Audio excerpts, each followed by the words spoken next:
Hello, everyone, and welcome to the 5th episode of the Orcocast, where we all wage some on video games.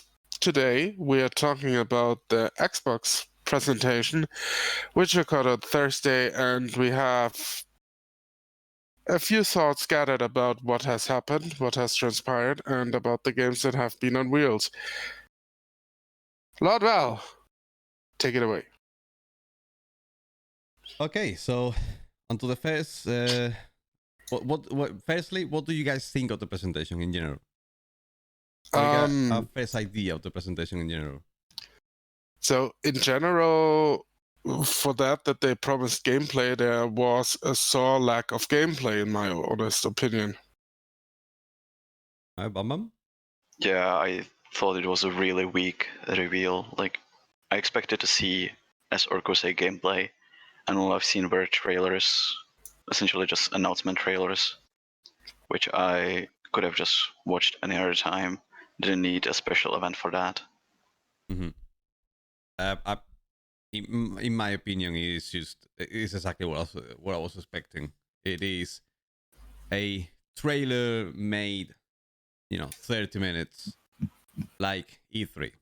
Every E3 we get the same thing. We don't get gameplay. We only get trailers after trailer after trailer after trailer of different games. With the little letters at the bottom saying this is gameplay from this, based on gameplay, which is not real gameplay anyway. So in general, the presentation to me from Xbox is exactly as I expected. A bunch of trailers from different games, and yeah, it's just what it is. I mean, I wasn't, I would not expect anything else from it, even more from a new console that is not even out of the market. So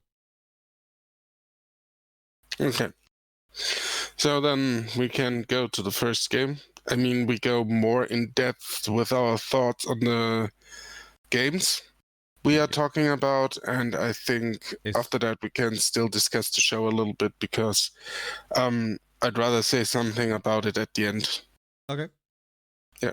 First game is Bright Memory. Exactly. So Bright Memory was, I don't know if it was announced before that, but we had a so we should probably say it's Bright Memory Infinite, because Bright Memory actually exists already. There is a Steam game out there that's called Bright Memory, which basically is a demo of the upcoming Bright Memory Infinite. At least I think that. Yeah, because it's the same developer, and they just pumped him full of money. Bright Memory was made by one guy, and yeah, so Infinite is basically, I think, the extension of what he did with with his first attempt. Yeah, Bright Memory is essentially, it's a FPS combination. A combination of FPS and a hack and slash gameplay or character action game like DMC. So while you have a really, really well done gunplay, you have also really good melee combat. It combines it with some elements from Dark Souls as well. The version on Steam is essentially just the first chapter that the developer keeps expanding, while Infinite is going to be the main game. To me, it's just it reminds me. I didn't even know the game. There is a previous game that existed, Bright Memory, but this one, it just looks. You know what reminds me to? You guys remember Black? Yes. On PS2, yeah. Yeah. Do you guys remember that game? You just gave me the the vibes of Black together with like mixed up with Crisis at the same time. So the trailer looked absolutely stunning. I mean, if that's gameplay, the console is going to be powerful.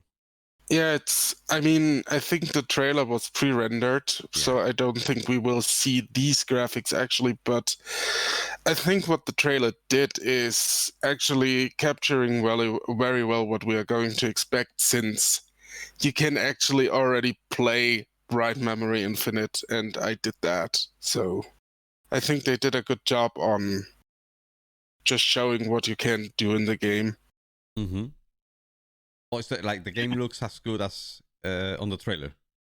Oh yeah, definitely check out the. Oh, wow. Okay. If you check out the Steam screenshots, you will see the game looks beautiful. It runs Yeah, on it does Unreal look Engine beautiful. 4. Definitely. Yeah. So I'll keep an eye on this one personally. So it runs on Unreal Engine 4 as well. Yes. Yeah, it Wow. runs on UE4. Yeah. So, and you have to keep in mind, and this is what I want to stress here as well, Bright Memory. So the first chapter essentially was made by only one guy. Yeah.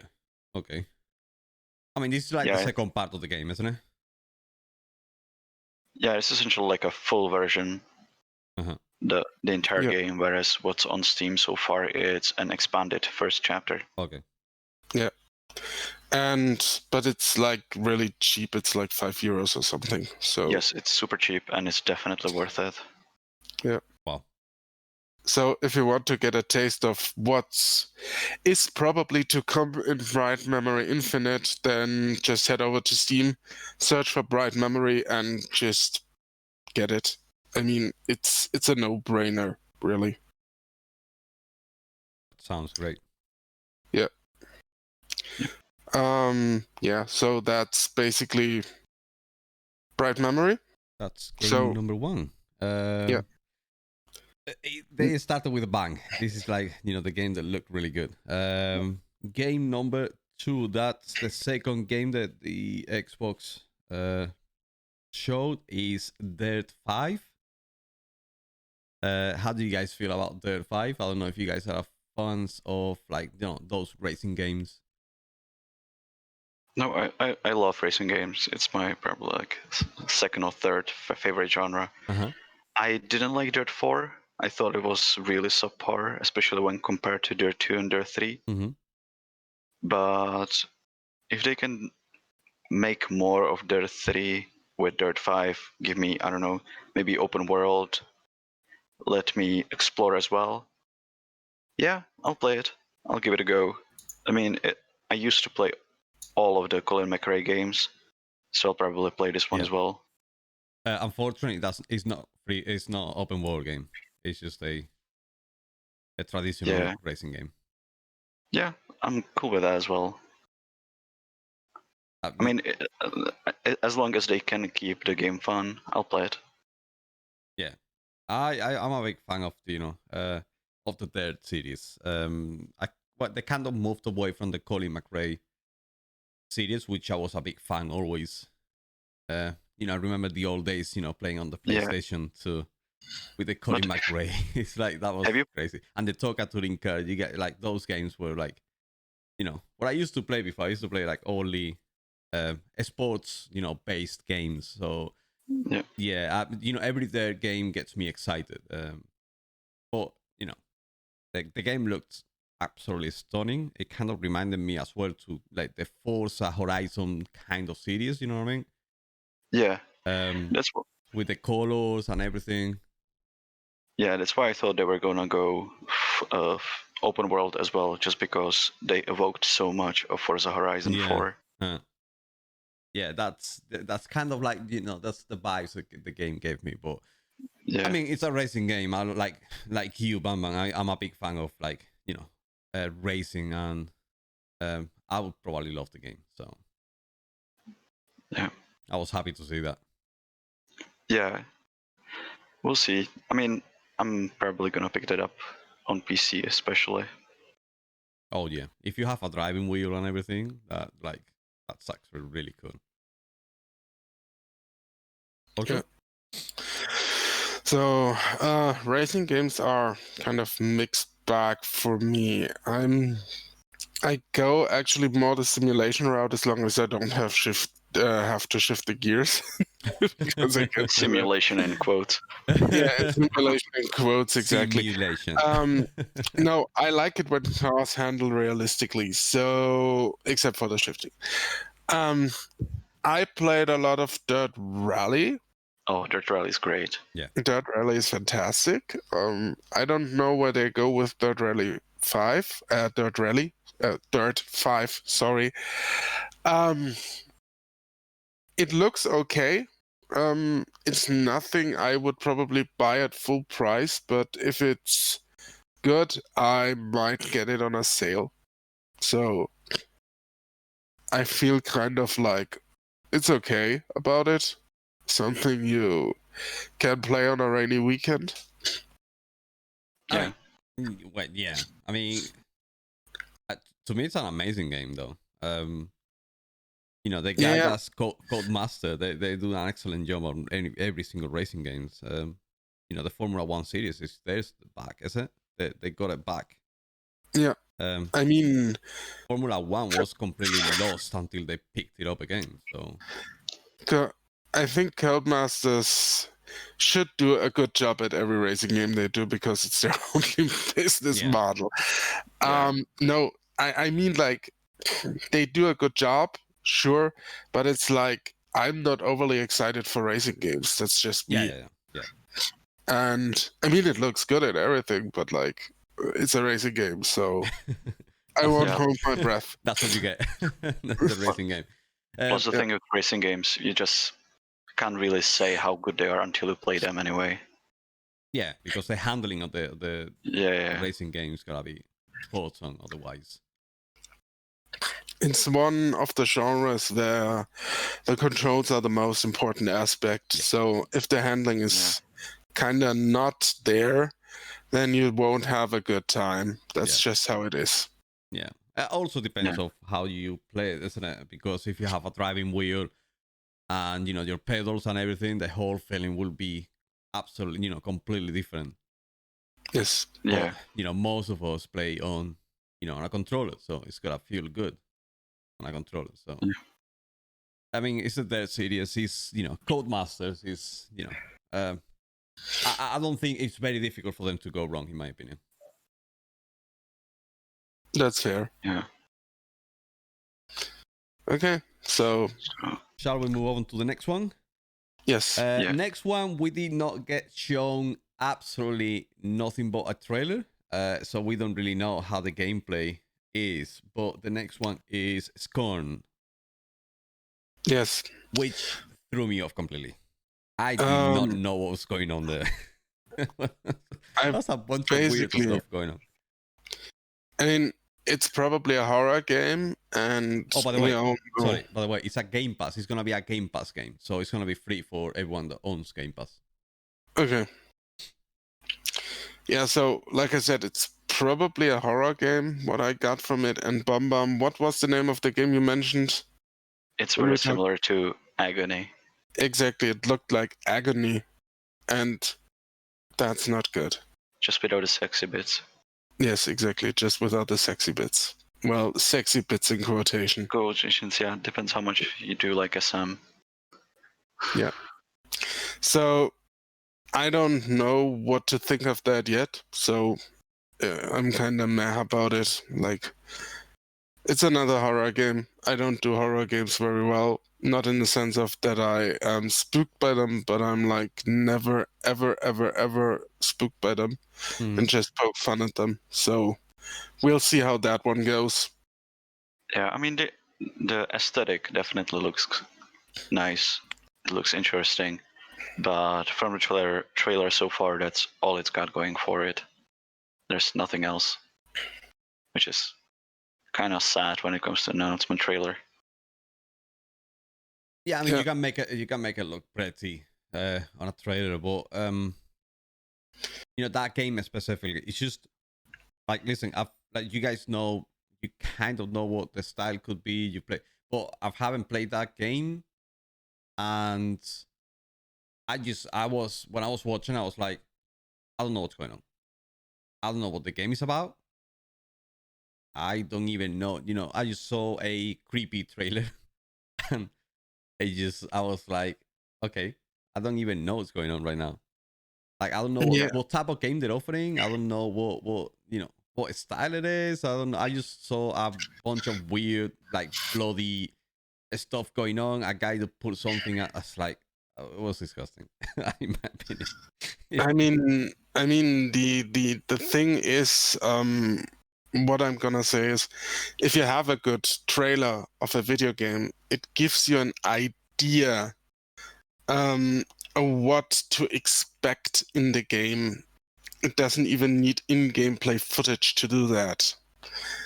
In terms of gameplay and in terms of mechanics. My friend Pedro did actually an insanely well done hand-drawn, I don't know if it was hand-drawn, but like a comic-styled intro to the game, launch trailer, and it gave you an immensely good idea of what to expect in the game in terms of mechanics and what you can do and everything. I think the trailer they showed for Scorn didn't do that, so it was an utter failure. Yeah, it's communicated nothing of what the game actually is to whoever was watching that trailer. It just showed some pretty visuals, and that was it. Exactly. Yeah.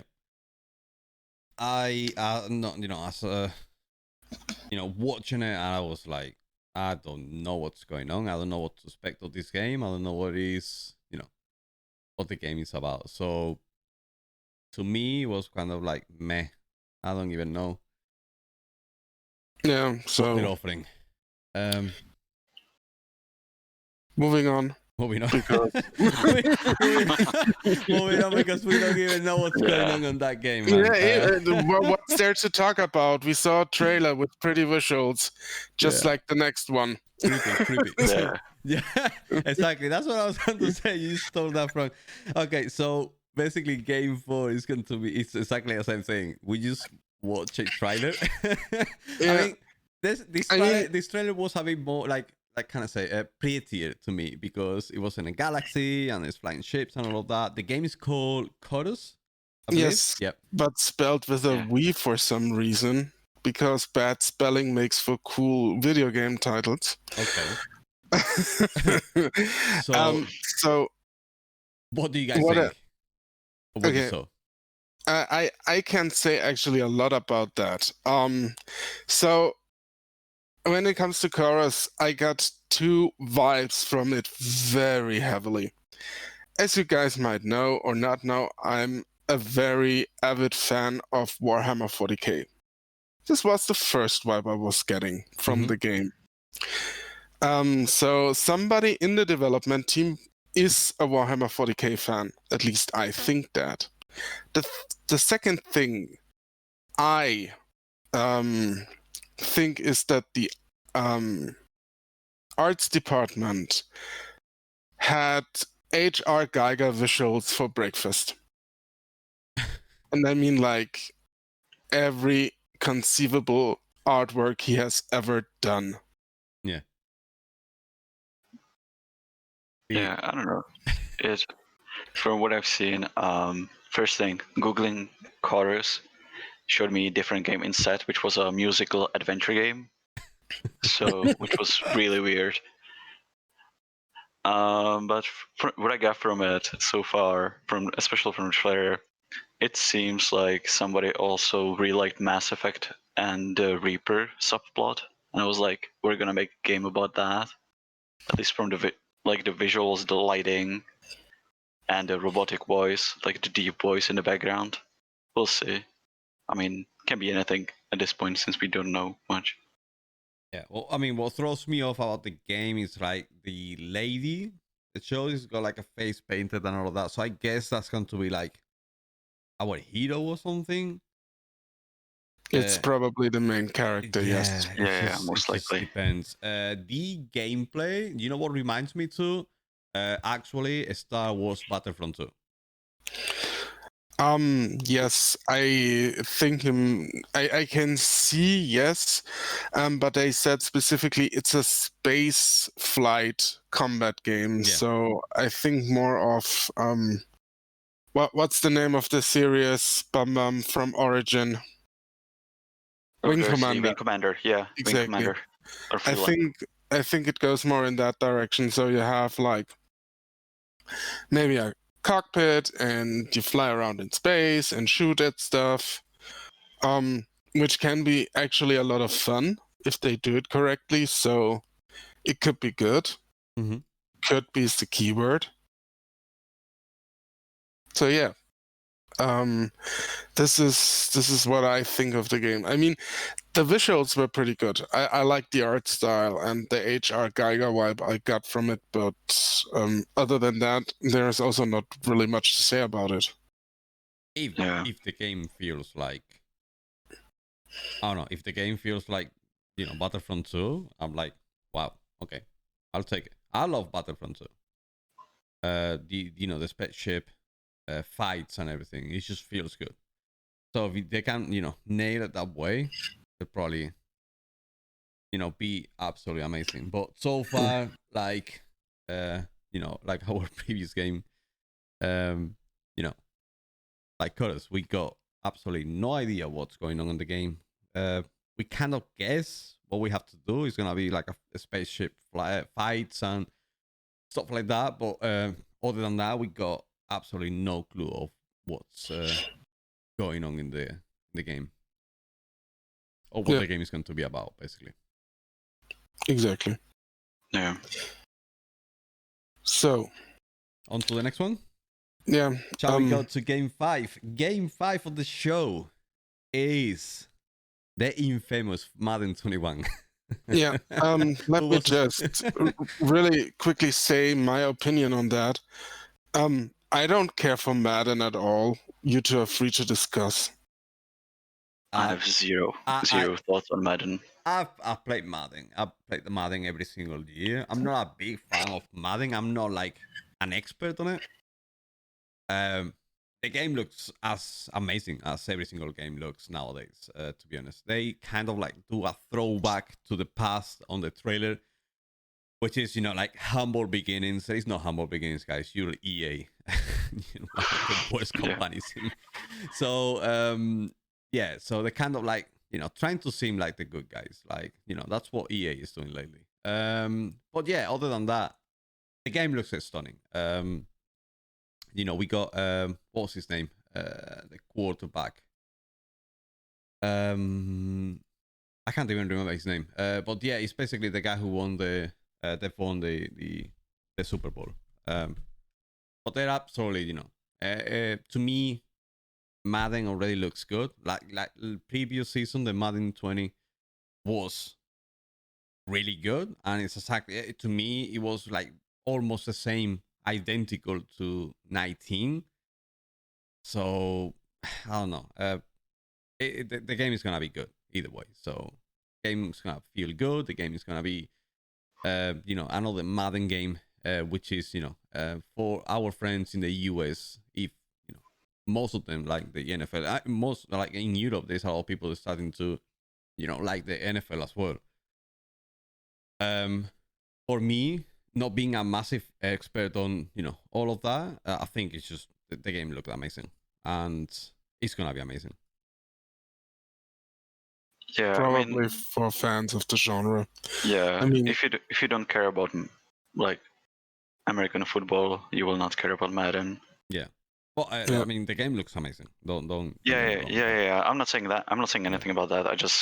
It's another one like yearly I can pick up. And it plays good. The previous game, the Madden 20. I mean, it's like every single game. Like we can, as an example, okay, FIFA. We all know about FIFA, yeah. Whether you have, I don't know if you guys have played it or not. But I haven't played FIFA since 2002.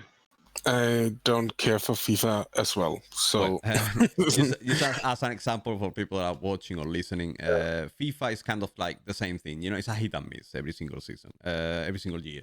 So they kind of say, "Oh, we're coming up with 20 million different things," and at the end of the game, at the end of the day, the game is gonna feel exactly the same. It's in my opinion, that's what I'm trying to. My point is, Madden is like FIFA. There is a new game every year, and the game can change so much from year to year. Don't expect, like a, Destiny 3 or like a massive game that is going to be completely different. Expect what we are going to get, a similar game on a different year. They improve a couple of things, they mess up on a couple of things, but at the end of the day, it's a yearly release, so there's not much you can do really.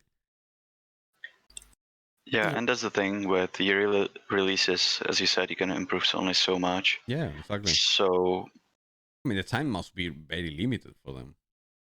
yeah, I think they have just not even like 10 months to make a new game, which is Yeah. ridiculous. So that's why we get sometimes the disasters that we get. Exactly. I mean, to be honest, that's exactly my point. Is what I'm saying. Like, don't expect a massive, change on it. It's like, every FIFA game is the same every year with a tiny bit of an improvement on something. Sometimes they mess up on something and then they fix it later on down the year. But I mean, it's Madden, which is basically the same thing. Yeah, I do yeah. like the game. The game looks good, and there's snow. There's a million, like different things going on. There is, I don't know, snow as well. So it looks pretty, and it plays good as well. So if you're a fan of Madden, I mean, it's Madden 21. You gotta get it. Yeah, if you're in forever, probably.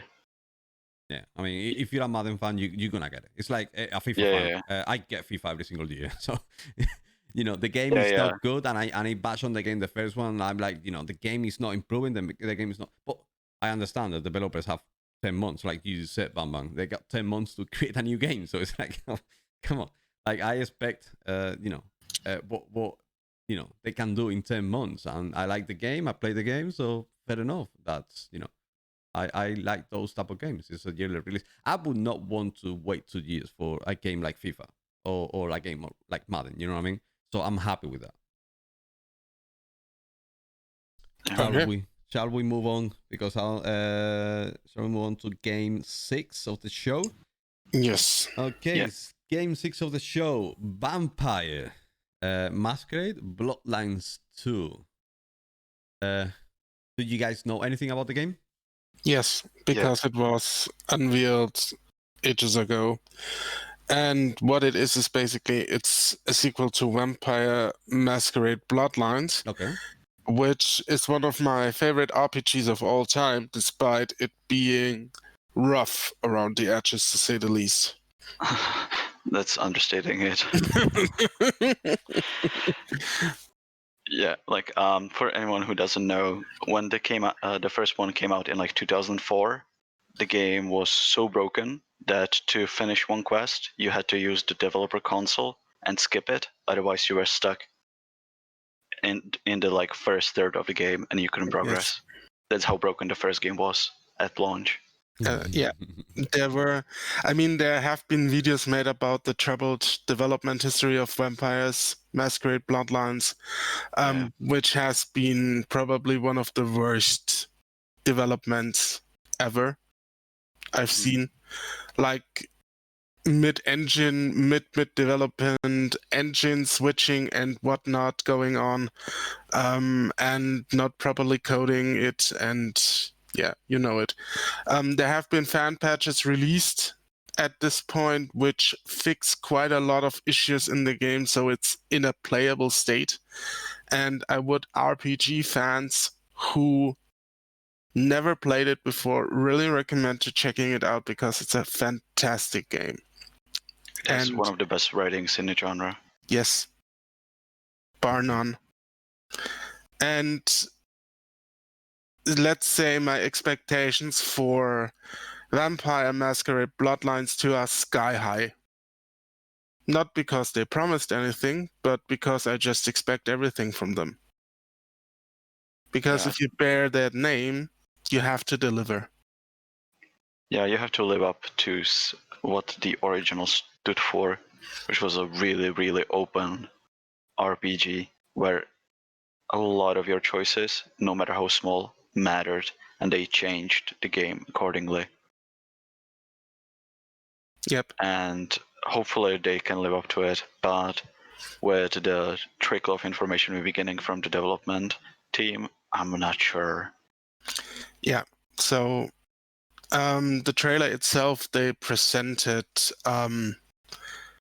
it was interesting, but I wasn't very fond of because it looked more like they wanted to go the edgelord route with it instead of keeping it a little bit on low key.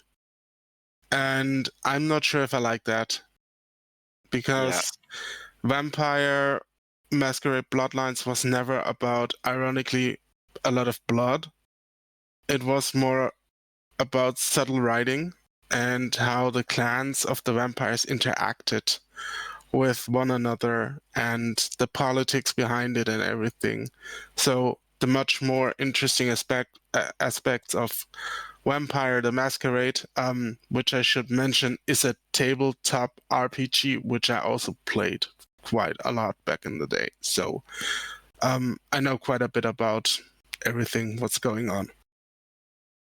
Yeah, Mhm. the Yeah. problem with the trailer, it leans way too much on the. There was dark humor in the first game, especially with the character Smiling Jack, but it was mostly limited to him, and the rest of the humor came naturally from the dialogue and the situations we are put through. Here, it's just way too much on the nose. While I think this trailer had the most personality, the personality was a misrepresentation of the original material.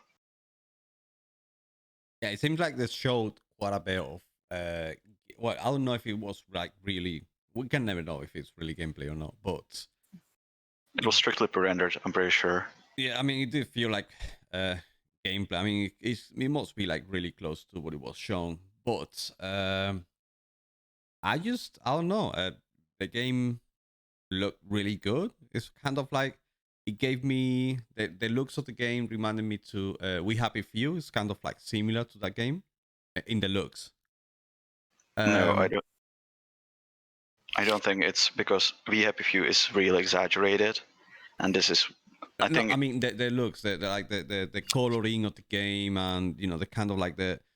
I think what you mean is basically the starting scene with the big bright smiles and everything from the dead people shown in the trailer. Yeah, you can get that impression. I got it I too. got that impression. I got that impression as someone that doesn't know about like that game, so I didn't see it before. So I was like, it gave me the impression of it was it was kind of like the We Happy Few. Then when I saw the gameplay, was like, okay, it's completely different. It is it's another game. But yeah, I mean, it looks pretty. It looks really good. I'm actually looking forward to the game. I'm not a big fan of the, those type of. It's I don't know. It's not a scary game, but it's like creepy kind of games. I don't know. It just gave me the feel of like being because the starting scene is like really really creepy with yeah, people hanging on this. Oh my god, that was like Yes. I bet. Wait. This is exactly what I meant when I said the edgelord route because I thought that was way too over the top. Yeah, I think that yeah, kind of what you see as someone that probably does not know about the game, that first scene will impact you. Yeah, But I agree. I mean, I can see that, but like I said, the people who know the predecessor and know how good it was and know where to look for the good stuff in the predecessor, because I can acknowledge that it has a lot of flaws still and is probably not for everyone, would probably agree when I say that this was not what the predecessor was about. Just saying. So I can see why someone or why it would be a great eye catcher for people who are not familiar with the franchise, but at the same, I would presume that a lot of people who are familiar with the franchise would be put off by it. okay, I mean That's to me from an outsider that is an eye catching. yeah, I get that. I get that absolutely. So yeah, Bum Bum. Just yeah. what do you say about that? As I said, I think it just didn't. The trailer felt tone deaf when it comes to comparing it to the source material. As I said, there was dark humor. There is dark humor permeated through the entire source, which is the vampire RPG. But I think it was just way too much on the nose, and I think it could have tried to play that as well. That there is more than just this like darkly comedic thing going on. Yeah. It reminded me a little bit of someone trying to emulate the Guardians of the Galaxy trailer. It felt like that That kind what's of his name? humor. Yeah, that Gunn James Gunn. humor. Yeah, James Gunn. Yeah, I mean, but yeah, we'll see. I mean, Yeah, maybe they've gone the route of those type of games. I don't know. But yeah, I mean, it's quite impactful. So what you at the end of the day, those guys, those developers, they're trying to sell you the game. So with that Yeah. first Obviously. scene, they kind of put it out there, and they're like, "There you go, that's on your face," and you kind of go, "Ooh, wow, okay, I mean, that looks it interesting could. now." I mean, it could just be a scene in the trailer as well. We don't know Yeah, yet. exactly. I just react to the trailer I see. Obviously, I mean, we all remember how the first unveiling of Dead Island went. Yeah. Which had one of the most greatest trailer that year, and then it came out and it was kind of meh. Yeah. Yeah. But like I said, I'm just reacting to the trailer I see, obviously, and yeah. there I mean, is as long as my character doesn't break down into dance after I kill a couple of people, I'm good. Should be good. yeah, it should be amazing. Unless they're Malkavian, maybe then. Yeah, that would fit a Malkavian, absolutely. Yeah, probably. I really want to know if you can play as a Nosferatu in that game and how they would approach that. I mean, they kind of have to.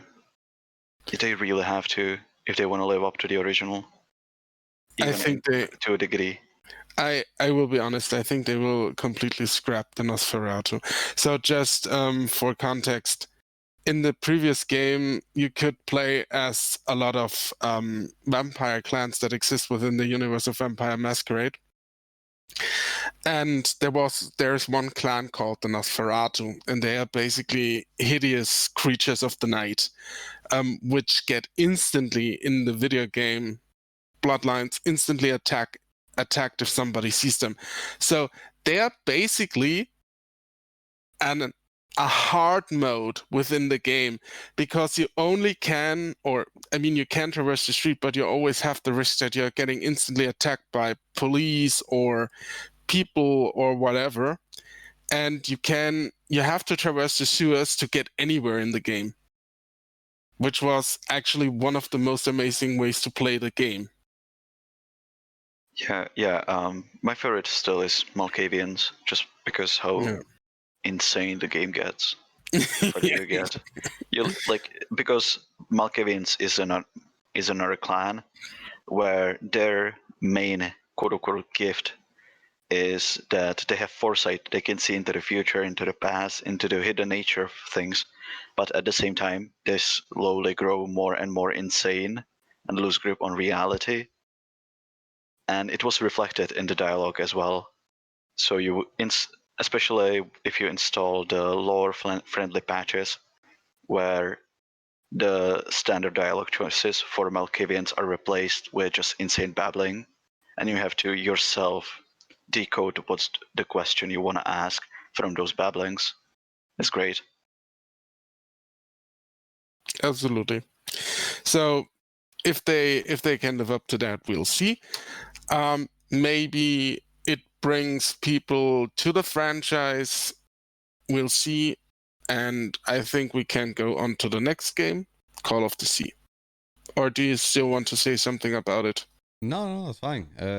Moving on to Call of the Sea. I love the looks of the game. Now that's the type of game I like. Type of Sea of Thieves kind of feel into a palette of the game. It looks good. It looks good. It's gonna be one of those games that I believe. It's also on Game Pass, by the way. It's gonna be free on Game Pass for Game Pass user. Okay. So Go on. No, go you first. It's Okay. alright. I really like the art style as well. As that art style's really, really pretty, and I like puzzle games as well. So hopefully, it pitches itself as a puzzle game, but these days puzzle games tend to be really, really simple. So I hope it goes a bit heavier on them and gives a decent story to follow along as well. Yeah. And the idea of going into the unknown sea where some, Leviathan is waiting might be cool, might not. We'll see. It's an announcement trailer again. Yeah, so I think the art style was pretty, and I like that a lot. And like Bam Bam said, puzzle games stand and fall with their puzzles. So for me, in recent years, there are only two puzzle games that really stood out for me, or three, if you take part 1 and 2. And the first ones are Portal 1 and 2.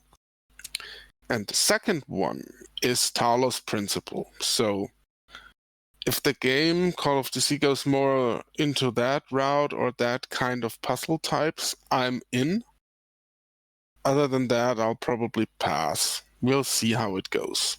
It seems like it's going to be a puzzle type of game. Yeah, Because you but see, it depends. yeah, you see like the character putting the hands on the thing, and then you like swimming underneath of the sea and everything. So it kind of looks like, there is like a path and everything. So it kind of looks like it's going to be one of those puzzle type of games that are really really cool. And I like I said before, I really like the looks. I really like the colors of that game. Yeah, I mean, as we said, it heavily depends on the quality of the puzzles. While I don't expect, to get Zachtronics quality of puzzles, Mhm. I hope we get something at least like a Talos Principle, Portal, or Yeah. I don't want another Witness. I want a well thought out, varied puzzle game. Yeah. Hopefully Yeah. this lives up to it. Yeah, I think that's a fair expectation to have. Okay. Shall we go on to the next game? Next game is The Ascent, Yes. which is a twin stick shooter. For those who don't know, it's the moving, shooting with one stick and moving with the other stick. No, well, I have to correct you on that, I'm afraid.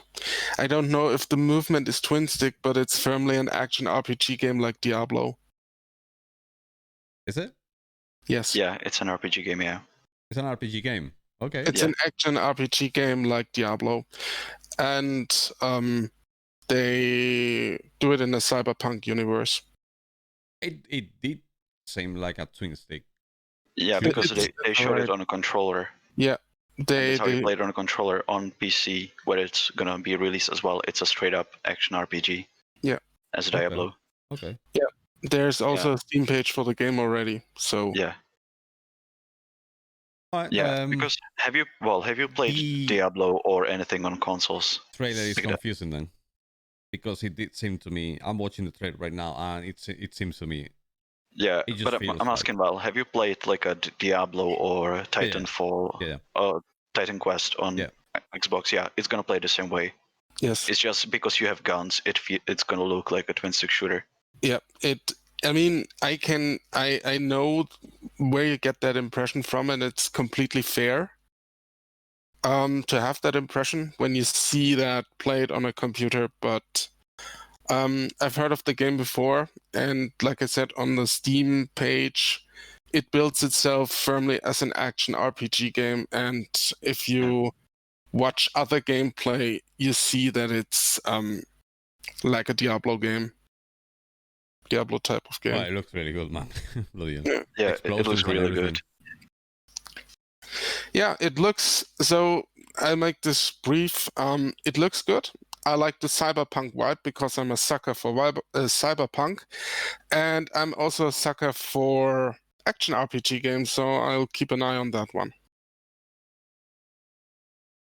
Yeah.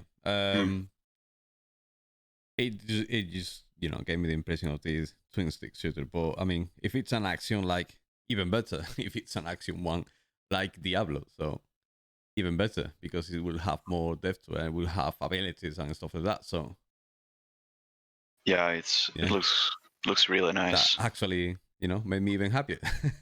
Yeah. Because we are not twin stick like shooters. They get boring after 20 minutes. It depends on the twin stick shooter. Have you ever played Ruiner? The one I've played, and I've played quite a lot of it. It was the Halo one. Okay. I'll send you a link to a game when we're off here, and just try to play that one. Okay. I think you won't be disappointed. No, well, like I said, if it's like an RPG, kind of like the like the guys who you were talking about now, and it's like, if it's like that, I would say, okay, I'll take Diablo over a twin stick shooter. Yeah, I get that. I would take Diablo over a twin stick shooter as well. But there are good twin stick shooters out there. Yeah. It's not like they're Yeah, but actually, like I said, it makes me happy. So it's going to have depth to Yeah. it, and it's going to have like the RPG element. So Yeah, that's great to see. yeah, exactly. Bam Bam, anything you wanna add? Not really. Okay. I mean, it looks good, but as with a lot of these games, we either knew about them, and I was like, I'm already gonna get it on PC. Didn't really get me excited when I saw the trailer all that much. Yeah. It looks definitely nice, and I'm gonna play it. Just didn't make me too excited. It does look nice. It does look nice. And now that you guys mentioned that, I'm definitely going to get that one. Is that going to be full price? Because it's not going to be on Game Pass like the other games. I wouldn't expect to be like a full price, like a 50 quid. I think it's gonna be around like a budget price, maybe 40, 45. I would expect something more along those lines. Even better. Yes, I expect it to be 30 euros. So yeah, around that frame. Even better. Yeah, it depends how also Microsoft is gonna make the rules for the pricing of the games. They What's are the margin? actually, yeah, they're usually really good with the pricing on those type of games, isn't it? I mean, not the pricing, because they usually just give it for free on Game Pass, isn't it? I mean, even though we're paying for the Game Pass. But I mean, the developers are free to set their prices themselves, I think. Yeah, so yeah. that's. I think it depends on the margin Microsoft takes. Yeah. It's checking back again, but it is not. This is not going to be on Game Pass. No. No. I was hoping so. Yeah, but I don't like we said, I don't expect a full price release. I think you cannot release an action RPG these days at full price and don't have the name Diablo on it, because that won't work. Yeah. Because wasn't there Wolfson? Yeah, that was god awful. That released for full price and just disappeared within the first week. Yeah. So if you have alternatives like, let's say, Diablo 3, or Grim Dawn, or Titan Quest, or even other legacy games, you better step your game up in that regard. Yeah, because you're also competing with Path to Exile, which is a free-to-play action RPG, which is on the level and well above Diablo at this point. Yeah. So, like I said, I think that releasing it at full price would be basically suicide for the game. Yeah, definitely. Okay, shall we move on to the next one? Yes. Yep. Next on the list, what's going on with the horror games this presentation? Oh, I got a lot to say about that one. Right, so next one is the Medium. Medium is another horror game. By the way, Medium, it's also going to be a Game Pass game. So for those owners of Game Pass, you're in for a treat, because there's a ton of games going on Game Pass. I will be able to crap on it for free then. God. Yeah. So, I mean, I'll just say that Bam Bam and I are in the same camp when it comes to the medium. It's made by Bluder Team, and Bluder Team make. I mean, I'm pretty sure they're pretty nice people and everything, but every horror game, and they only make horror games they made so far, were god awful. Yeah. I'm sorry to say that. I didn't like Layers of Fear. I didn't like Observer. I didn't like Blair Witch. They don't know what subtlety is. I think they killed the word subtlety at their development office, and just the games themselves are not for me. So, medium is a hard pass already. Yeah. I will give it a try. It's like, it's on Game Pass, so I'll probably give it a try. I'm not a big fan, as you know. I'm not a big fan. I'm a bit of a chicken. I'm not a big fan of scary games, but I don't know. It just kind of gives me the vibes of the what's the Netflix series? The oh my god, I just went blank. The scary one, so it's so famous. Oh, is it American Horror Story or? No, the oh my god, it's extremely famous. Oh, The Haunting in Hill House. No. The one with the little boy says like on the 80s.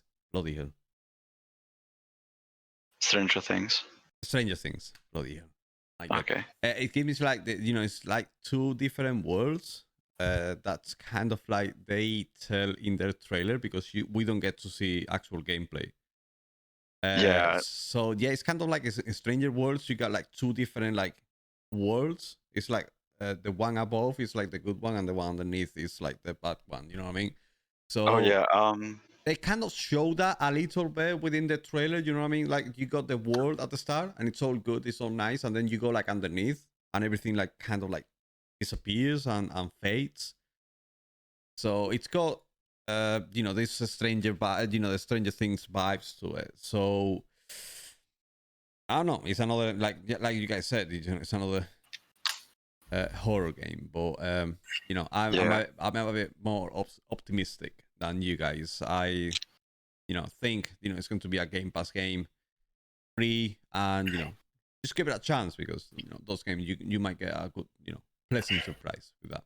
Yeah. The thing is, just like I play a lot of horror games. Orco knows, like for a while I wasn't playing anything other than horror games, and the issue with Layers of Fear, Observer, Layers of Fear 2, and Blair Witch is, as and Orko mentioned it as well, they don't know how to. They treat their audience as if they're just a bunch of idiots who don't know, who wouldn't be able to, figure out things for themselves. There's zero puzzles, there's zero conflict. You just go from scene to scene, and things just happen. And I'm afraid that's what's Medium gonna be. They had glimpses of gameplay, which I use very loosely here, in Blair Witch, but oh yeah, wasn't it with the camera? Yeah, it was like doing that. It was like some weird puzzles with the camera, which were very obtuse at some points, and it suffers. So there's good horror games, at least for me, and there's bad horror games. Bad horror games usually have little to no interactive elements. They just go from scene to scene, and if they have interactive elements, or let's call it puzzles for a better lack of a term, it's most of the times very obtuse and not really spelled out, so it pads the runtime of the game. Yeah. That's at least my impression of those games. And Bluder games fall squarely into that category, so they are not for me. If somebody has fun with them, you go. I won't take that away from you. I just replay Alien Isolation for the 500th time. Yeah. Then again, Alien Isolation has its own issues. Yes. like 10 hours too long. Yeah, it's not flawless at all, but I prefer it. Yeah, for the medium as well. Though the thing is, you're playing as a medium, and you're going to a resort to. I think it's some dead kid. Kid died there, and you're trying to unveil what happened. So that's why there's like two worlds, where you go on through normal locations, and then probably you'll be switching into your medium mode, and you'll go through the ghost world, I guess. So I that's mean, why there's like two sides of the same location. they did kind of that already in Observer when you checked into the cyberpunk or in this matrix or whatever they called the second layer world. Yeah, so it's pretty much the same thing, I guess. Just because I wouldn't expect them also to switch tech, so I think they're just repurposing a lot of it into different games, which is like a common practice, just not as blatant as probably here it's gonna be. Yeah, we'll see. Maybe Yeah. maybe we get surprised and it turns out to be an amazing game. We don't know Yeah, yet. as I said, it's on Game Pass, so I'm just Yeah. gonna give it a go Yeah. then. Yeah, exactly. It's on Game Pass, so it's one of those that you can give it a try and see for yourself. Next up on the list, we got Scarlet Nexus.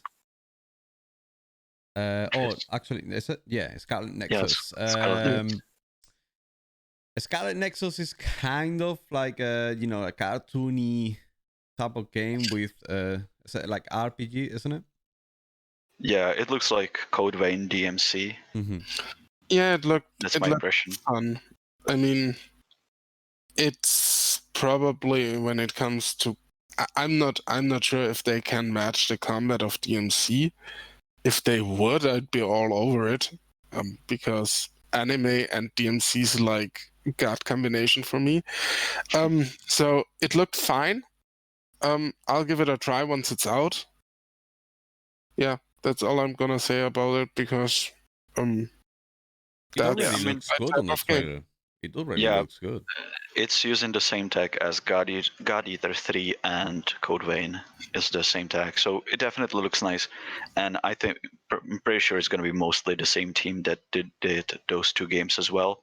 So I think they will be proficient, but they like God Eater games don't have the best feeling combat. Code Vein kind of remedied that, but it's also much slower and more methodical than it looks what we're gonna get in Scarlet Nexus. Let's just hope it doesn't suck when it comes to combat. That they get like a good feeling hefty combat. Yeah. Because from the trailer, like you can see the character flipping and jumping, doing air combos, which is a staple of DMC. Yeah. So let's hope they can at least somewhat, like to 80% capacity, emulate what DMC had. Yeah, and maybe add some nice other things on top of it. I mean, both God Eater 3 and Code Vein are good games. I mean, I like them well enough. They are good, let's call them emulations of their of the games they want to emulate. Like God Eater 3 is Monster Hunter. Yeah. And Code Vein is Dark Souls. They did a really good job on both of those. So they set out to emulate these games, and they did a good job on that. So if the streak continues, we might have a good DMC clone on our hands, and I'm okay with that. Yeah, I mean, the more the better, honestly. Yeah. The more competition, the better it's going to be for us, the consumer. So. Yeah, the more good games I have to play, the better. Yeah. That's the thing. That's the thing, exactly. Give me just more good games. That's all I want. Okay. So to me, the game looks like really, I like the vibes of the, the anime kind of looking at the game, and the DMC, kind of feel that it seems like it's going to be like that. So, yeah, definitely is one of those that you have to keep an eye on. Because already, it had a, from what we see on the trailer, it already has a head start. Next, we've got Second Extinction. Yeah, that, Turok wave shooter. yeah, exactly. I just wanted to say another wave shooter I don't care about yet. Maybe it's going to be better. Mm-hmm. And they wow me with some insanely great concepts, but until then, I just play Left 4 Dead 2 again. Yeah, it felt like from what I was surprised was the really, really detailed gore on the dinosaurs. Yeah, that I did, looked. I did. Yeah, I mean, it's like not a super like important And I combat. don't know if you noticed, Bam Bam, but they show off the landscapes. Yeah, but the thing is, the landscapes felt way too empty. Like, I think the levels, unless I they think can show just more. the looking of it. Yeah, They're yeah, kind yeah. of showing off a little bit. I mean, if they can populate that, wow, that's gonna be a Yeah, good that's game. the thing. I think just what I got from the trailer or what they shown was that it felt like I liked some bits of it, but at the same time, it just felt empty. That there was nothing else other than you and the dinosaurs. Yeah, So, but it seems like you with someone else. It seems like it's gonna be a co-op kind of game. Yes. yeah, If it's a co-op kind of game, I think that's good. I mean, you can play with your friends and reclaim Earth and do your stuff and your questing and stuff like that. Here's what I fear. We have seen these wave shooters, or let's say co-op games, quite frequently. Mm-hmm. That's why I also said before they pitch me an insanely good game which captures my attention, I'll just go back to Left 4 Dead 2, because this is exactly the basic vibe I've gotten from the trailer, just with dinosaurs.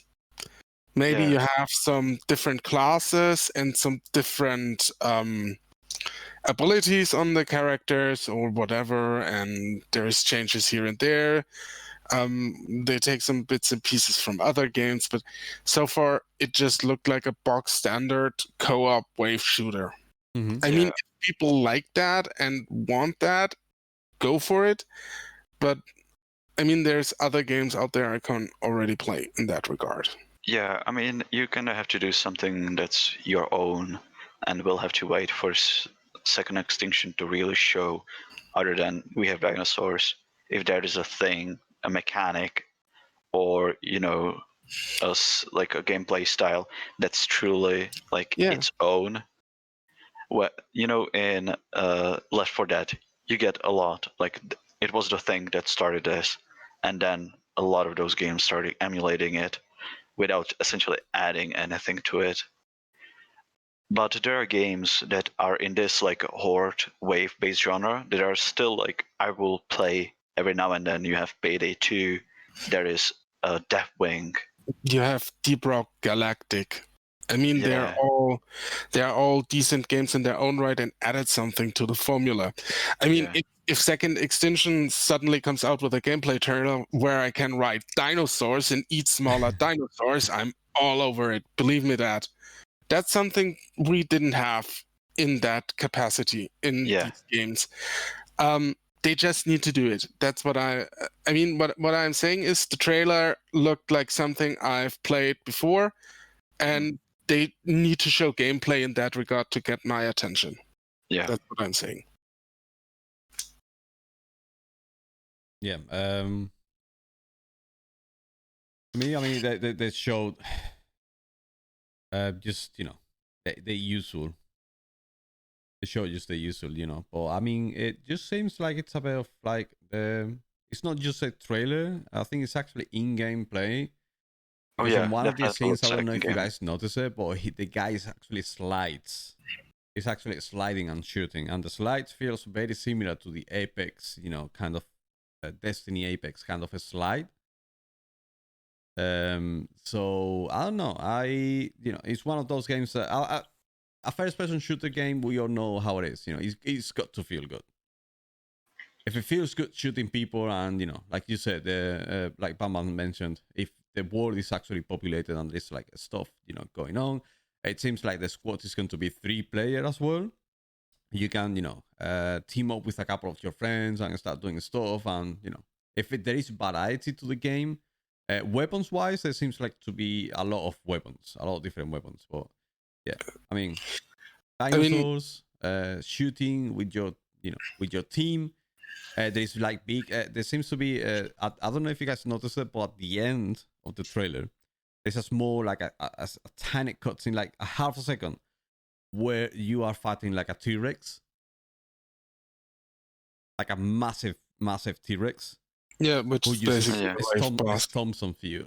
So yeah, I mean, there's like bosses and stuff like that. I can see myself playing this game with, if the shooting feels good, and the movement with my friends. You know what I mean? Like, Yeah. grab a couple of friends, have some fun playing that.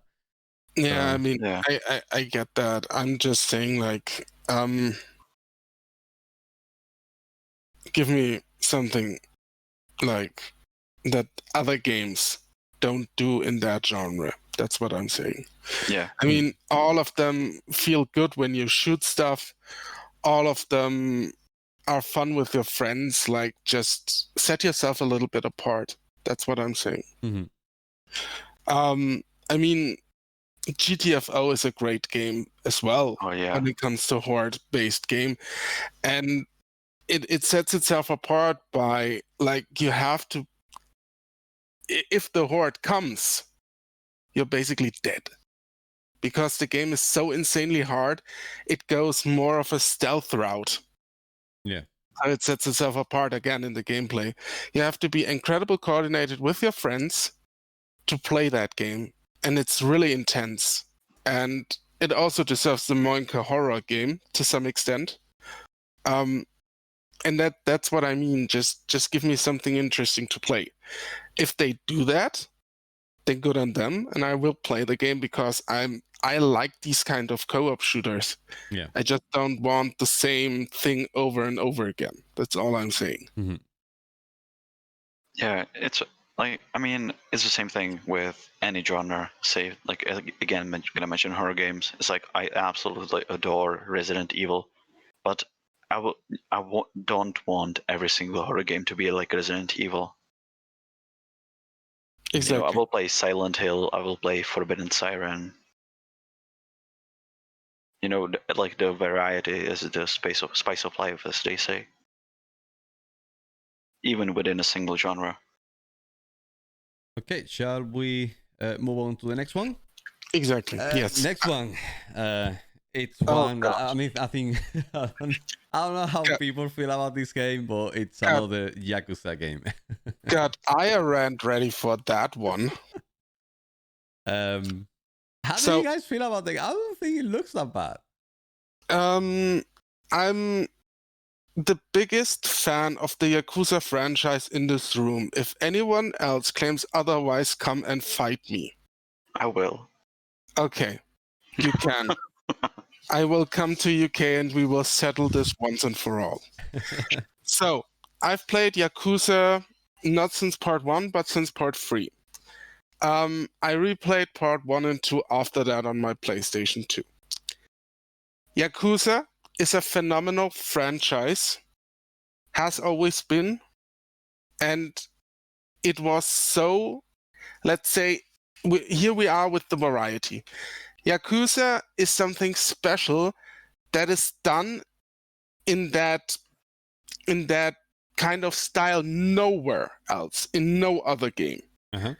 And this is what I loved so much about Yakuza, because it was different. You didn't find that anywhere else. And they make it a JRPG. Why? Yeah, essentially they went from a 3D, like a full-on brawler, to a JRPG for whatever reason. I mean, it's disheartening. Yeah. Yakuza always had RPG elements to it, but was never like a full-on JRPG with turn-based battles like you would find in an old-style Final Fantasy game. It was always real-time brawling with not very deep mechanics, but like with very solid mechanics, which you could master at least. So you could play that and get better at it. It's not just button mashing. and they completely changed that. And I wouldn't say I'm ultra furious about it, but I'm salty about it because this is something you don't find anywhere else. Not in this combination, not in this kind of style. Yeah, especially because also during fights, the environment played such a big role where you could just pick up bikes, boxes, whatever was lying around on the ground and just smack it across Yeah, the head, fools. And that's what made it feel like a Yakuza game. And I it mean, felt like an action movie as well because of that, because the characters were so good, the fights were seriously over the top, and the town as well was fleshed out really well. and they were animated so incredible well as Yeah. well. I mean, it was just I've played every Yakuza game in the book, like totally, and they ended on such a great note with Judgment, and I wanted to see them basically where they can take the franchise next. And then I saw the reveal trailer of Yakuza Like a Dragon, and it broke my heart. It really did.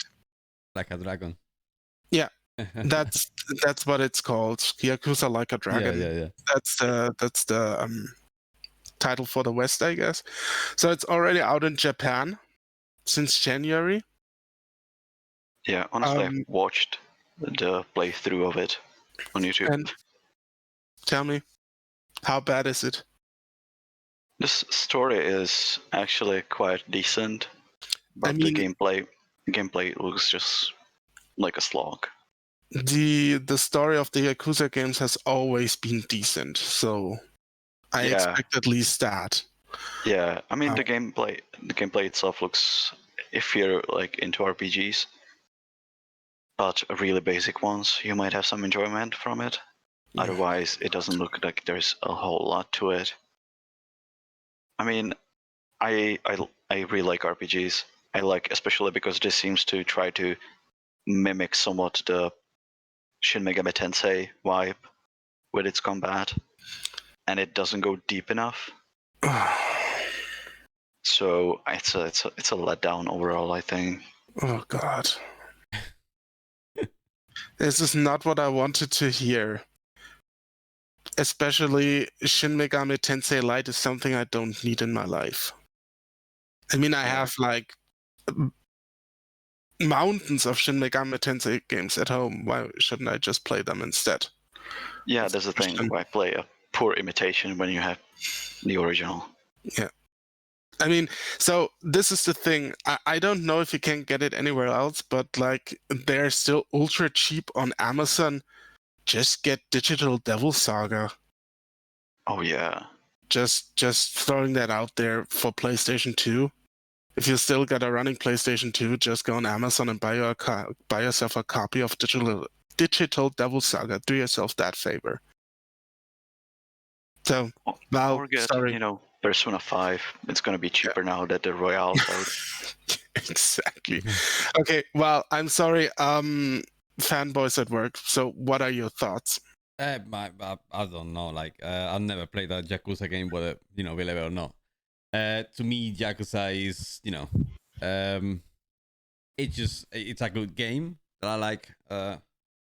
Like I told you guys last week on Resident Evil kind of games. I like watching. I don't like playing them. The game looks pretty to me, and to be honest, I'm just I usually look at details. The demo they did, the demo they've done on the actual show, it's one of the longest of the entire show. So they kind of dedicated more time to Yakuza, and also what's his name? The one of the developers, is it one of the developers or?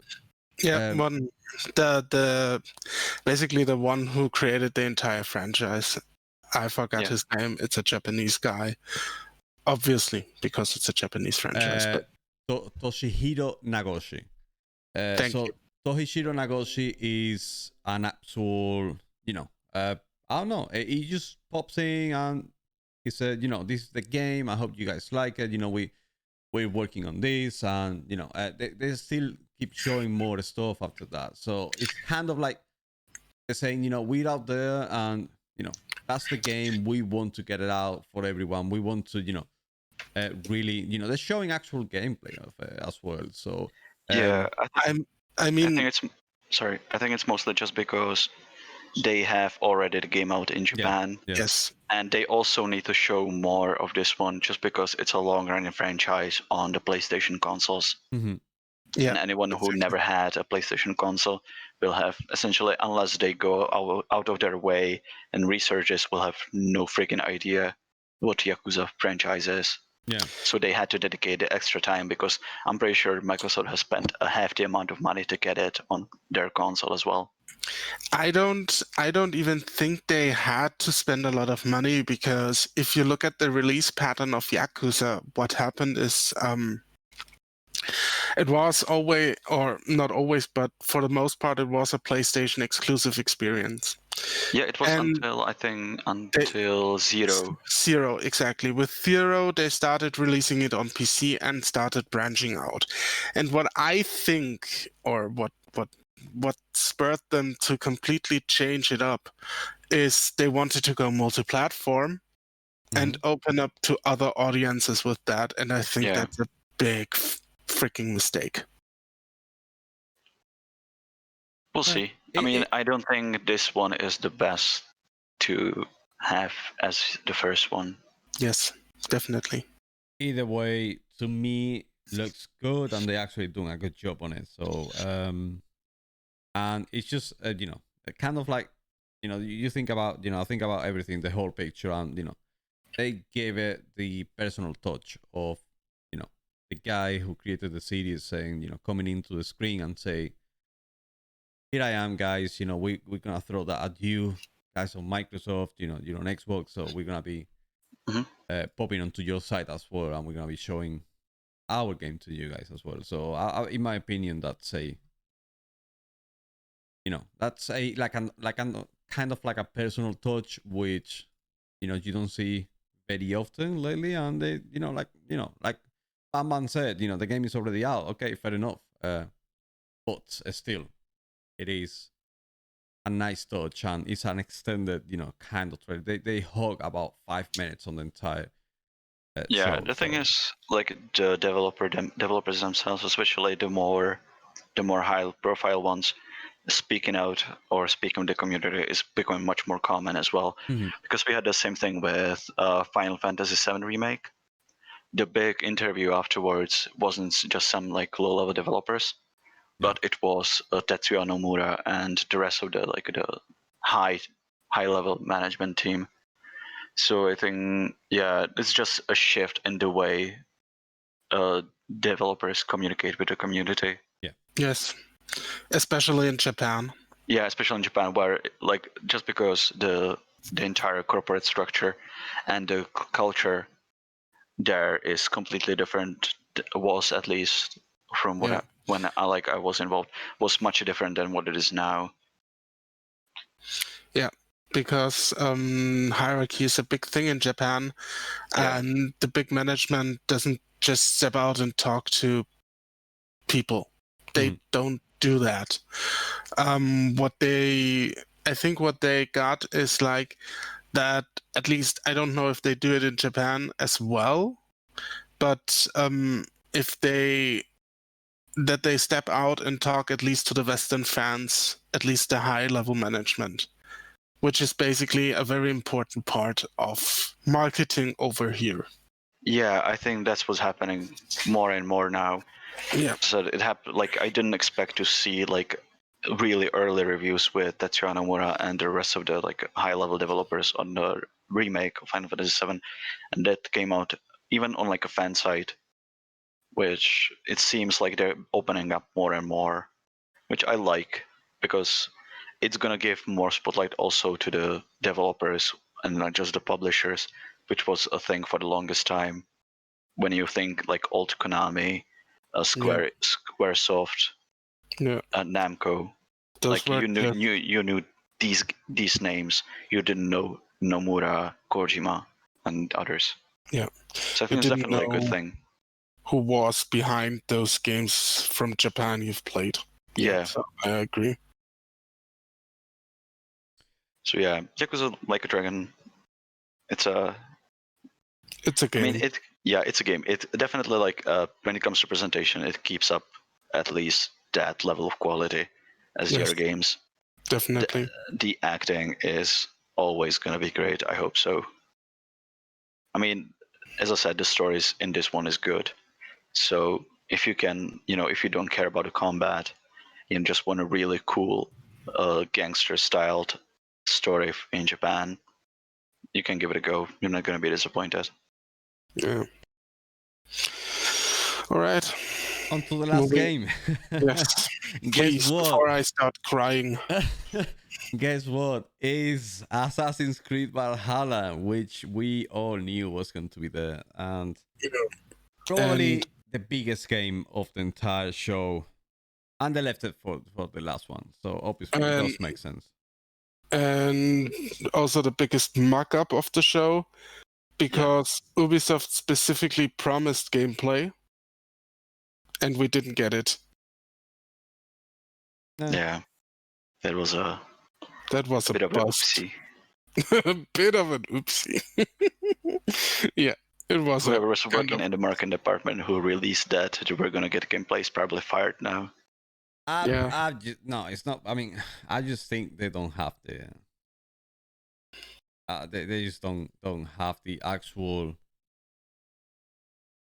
game finished yet. Yeah, but you don't need a finished game.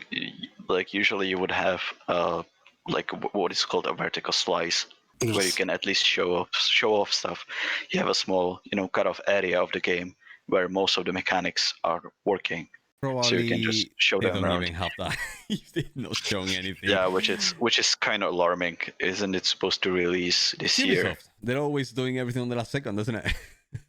Yeah, kind of. But I'm more concerned that let's say the communication in the company is so poor that one party promises gameplay and the other party can't deliver. So they should probably check their notes beforehand. Yeah. I don't mind them not having gameplay. And having maybe an extended trailer of what they already showed, or a new trailer for exclusively that show. Yeah. But don't promise gameplay. Yeah. That's my point. If they don't have a vertical slice, okay, show another trailer. We're done. I would have the same opinion I had last time, but this is just royally messed up. If you say, here is gameplay, and then everyone comes out for the gameplay, and a lot of fans, Assassin's Creed fans, came out for the gameplay because it's just a huge franchise, and then nothing. Yeah.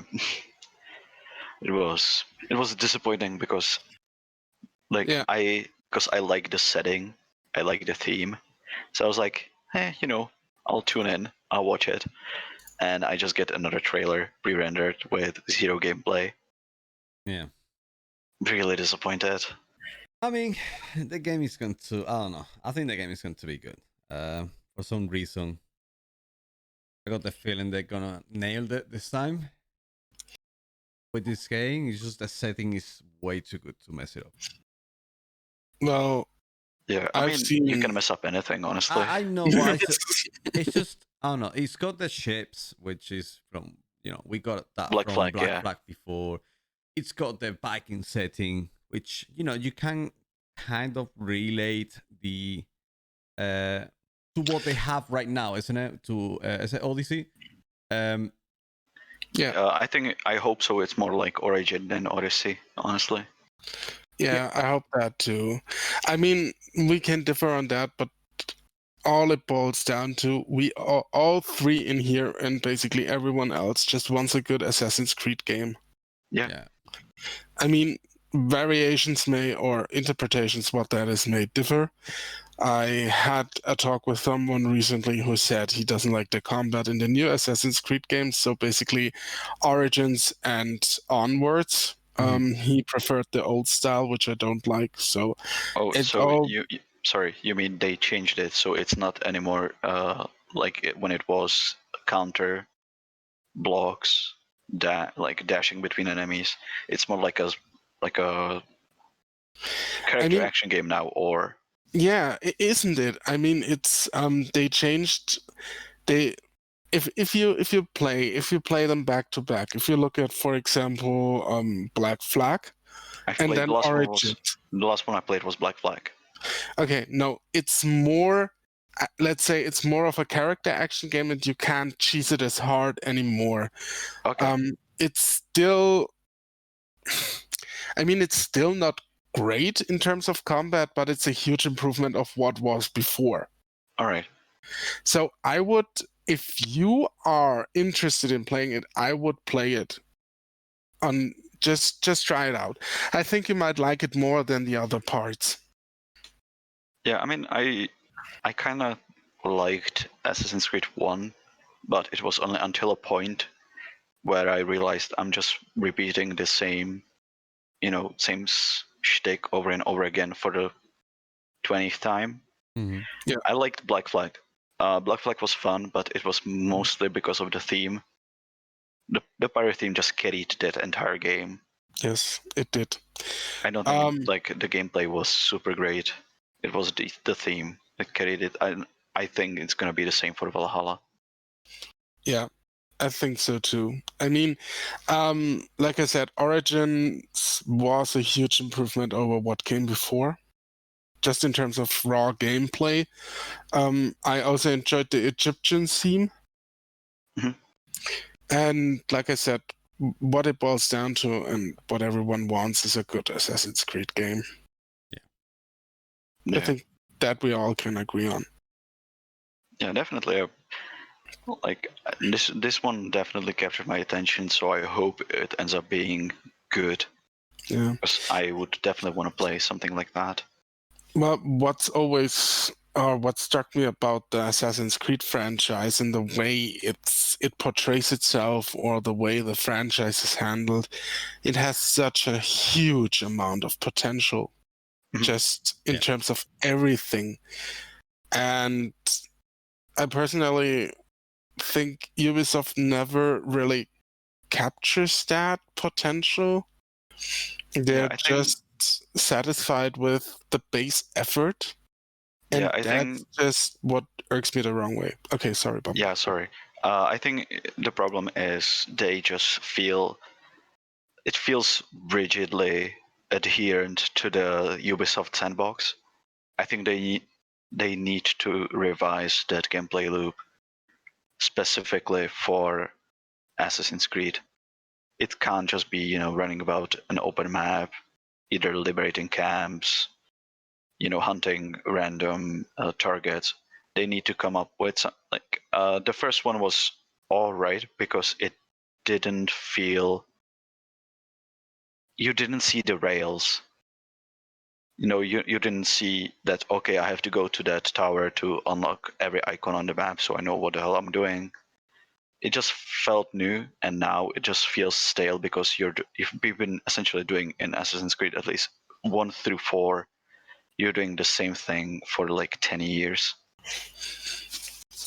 Yeah. I think they need a serious revision on the gameplay loop to make the franchise good again. Yeah.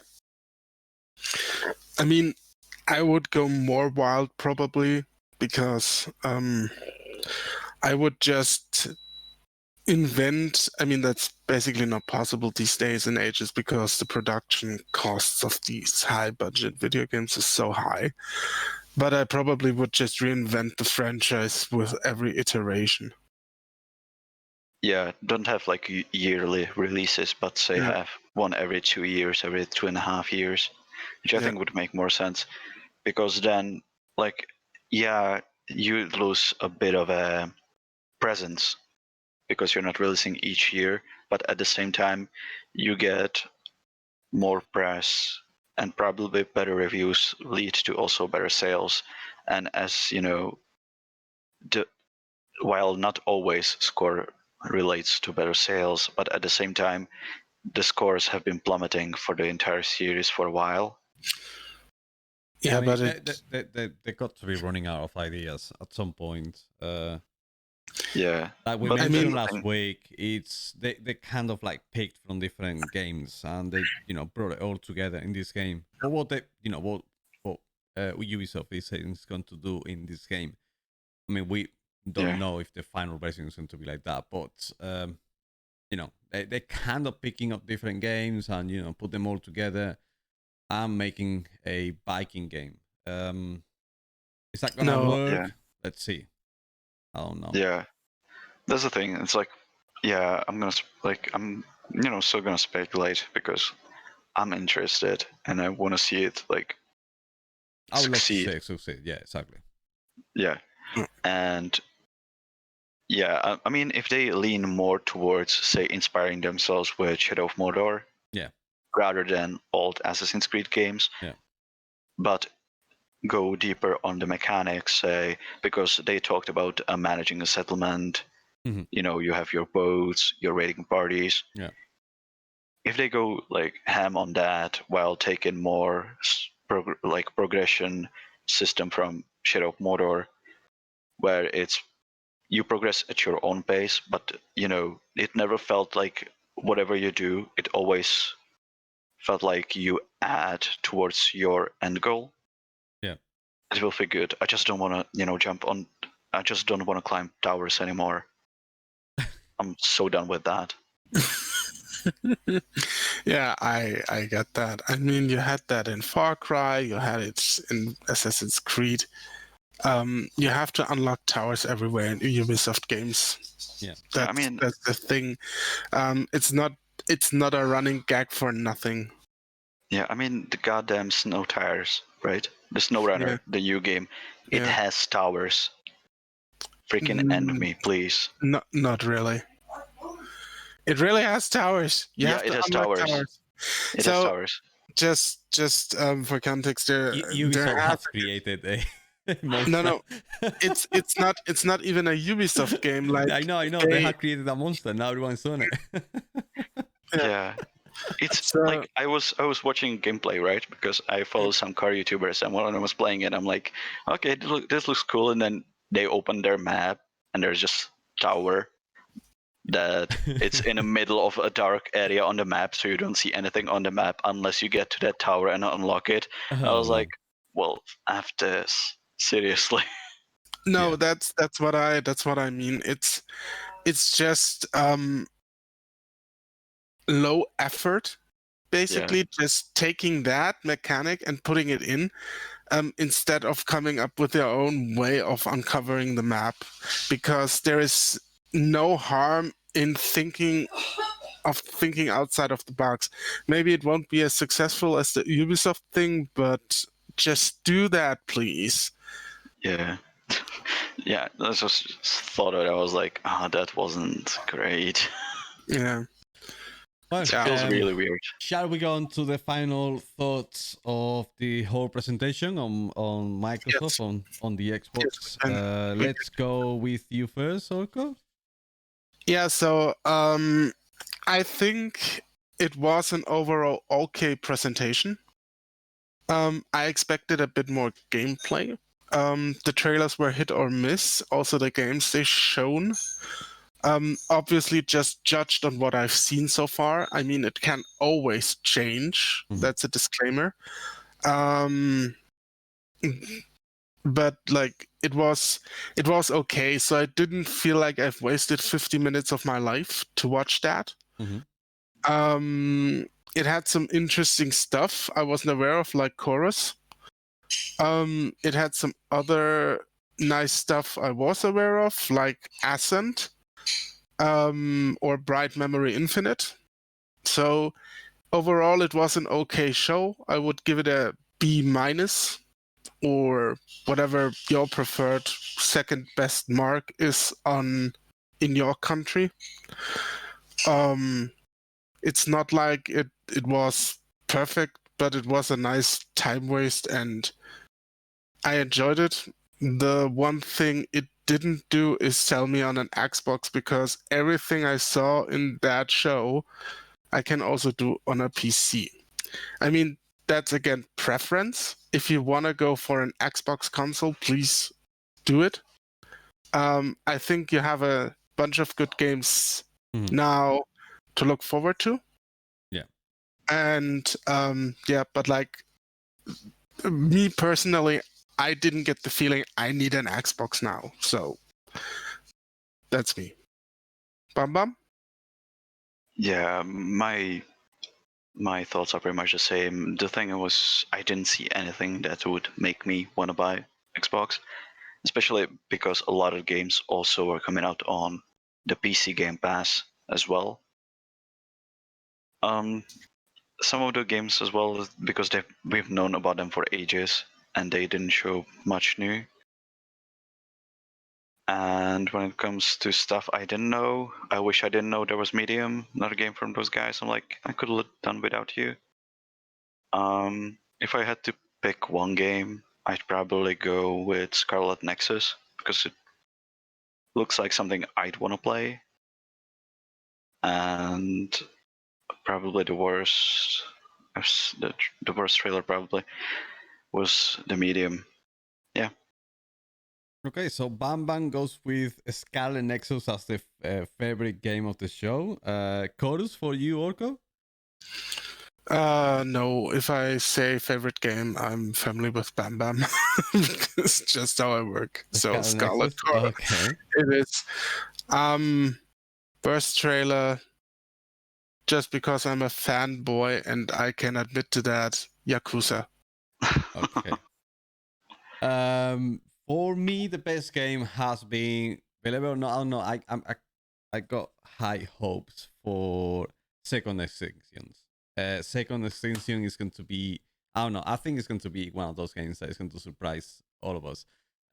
Playing with friends and killing monsters is what I do for a life. Not for a life, but that's what I do on a daily basis. And I don't know. I just think, coming from a, kind of like Destiny background, I'm kind of excited for it. I don't know, the whole of the dinosaur thing. I want to kill dinosaurs now, and I want to kill them with my friends. So that to me is a favorite one.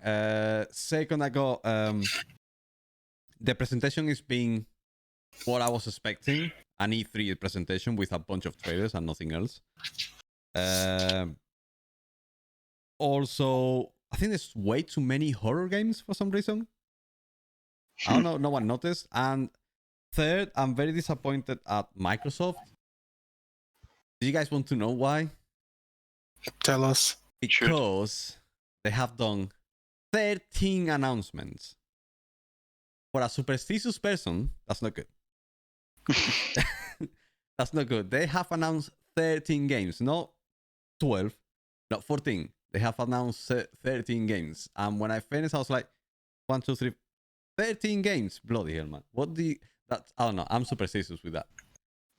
I do not like that. I don't know how no one noticed that, but I do not like that. So okay, that's fair.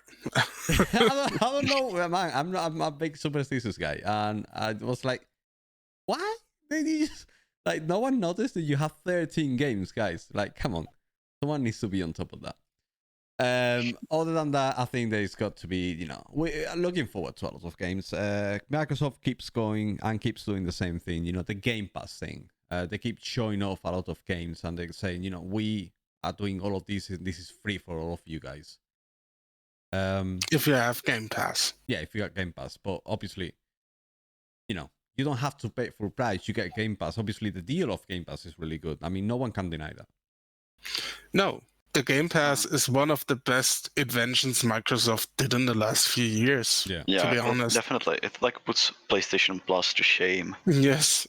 I mean, Sony in that regard, I mean, it puts Sony so much to shame because they can't even catch up with it because they don't have a presence on PC. Yeah. They don't. Plus, the thing is, that's the thing. I mean, sorry, because the PlayStation Plus is also really limited. What you get is, and once you essentially, like, if you say for whatever reason miss one payment, you lose every single game you've collected through PlayStation Plus until that point. Wow. Which is ridiculous. Wow. Yeah.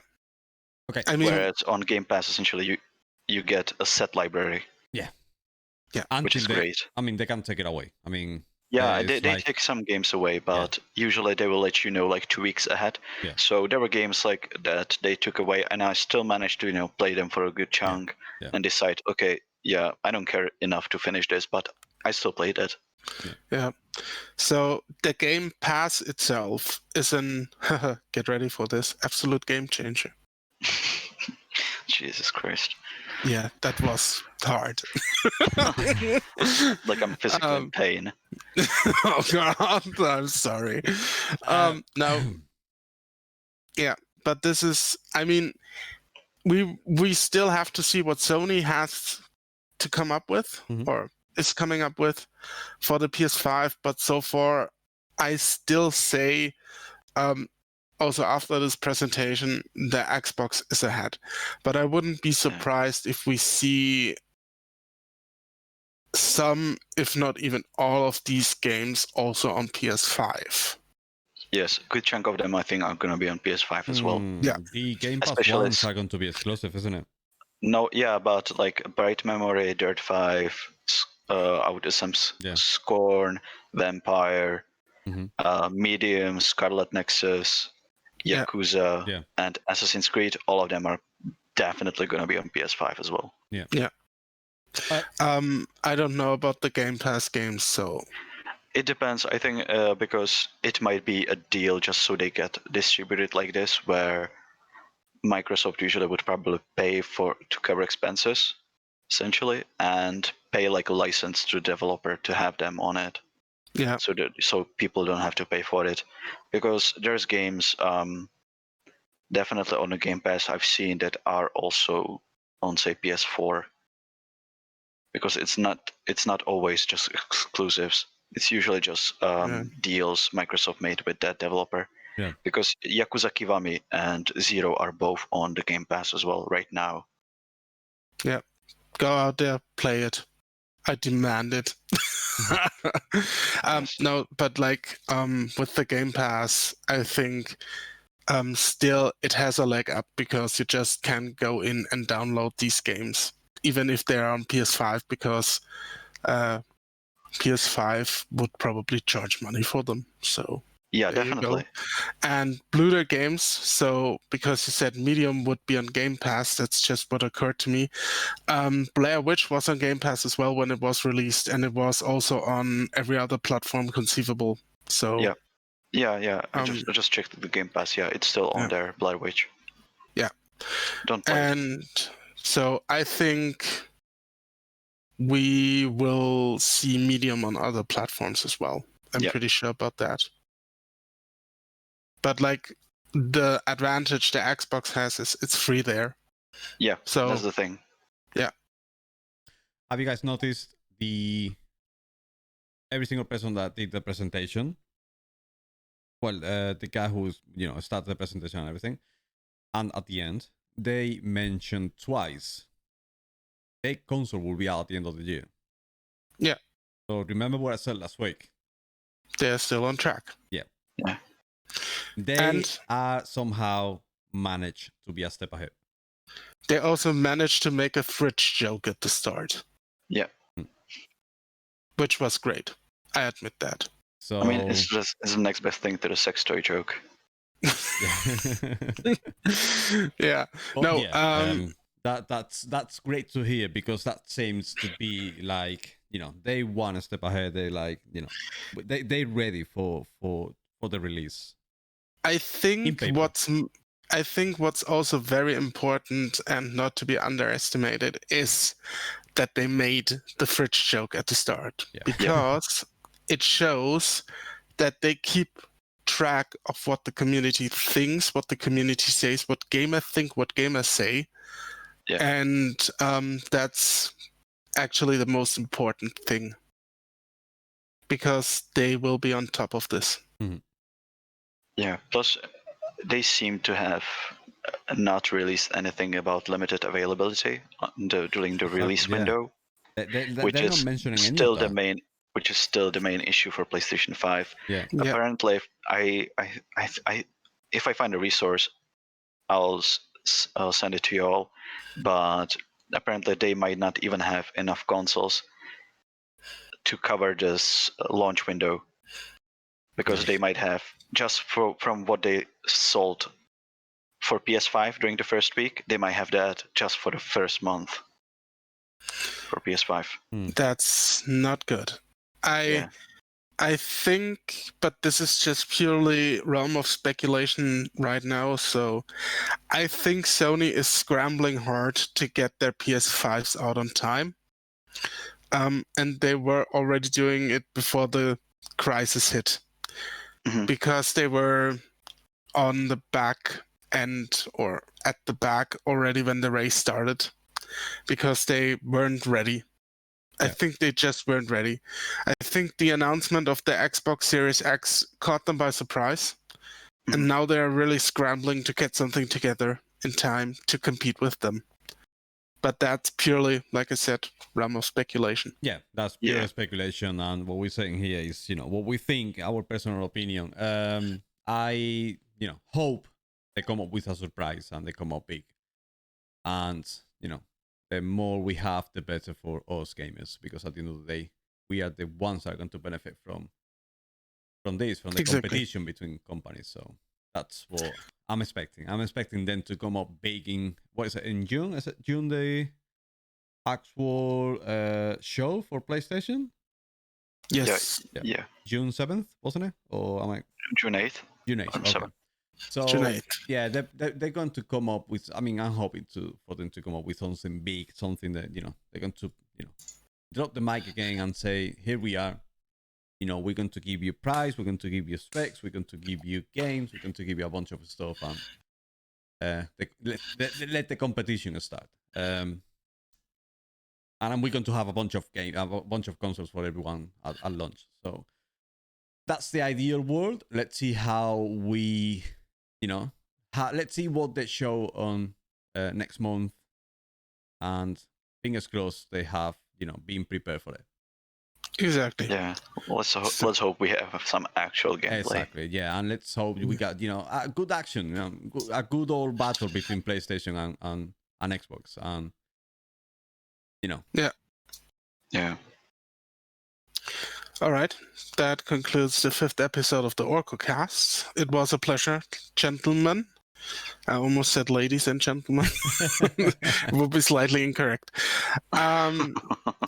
So if you heard this to the end, you can tell us how wrong we are in the comments below. You can follow Lord Val on Mixer. It's Lord Val Gaming. You can follow me on Mixer, Orcosaurus. You can follow Bam Bam on Mixer because he's too cool to stream. Yes, exactly. I'm too cool for you guys. Yeah, exactly. And you can also follow us on YouTube. You can follow me on anchor.fm, where I release the podcast also, and it shows you the various avenues where you can hear it. So thank you for listening. You're all amazing. And I'll bid thee a fine farewell. Thank you all for your time. Bye.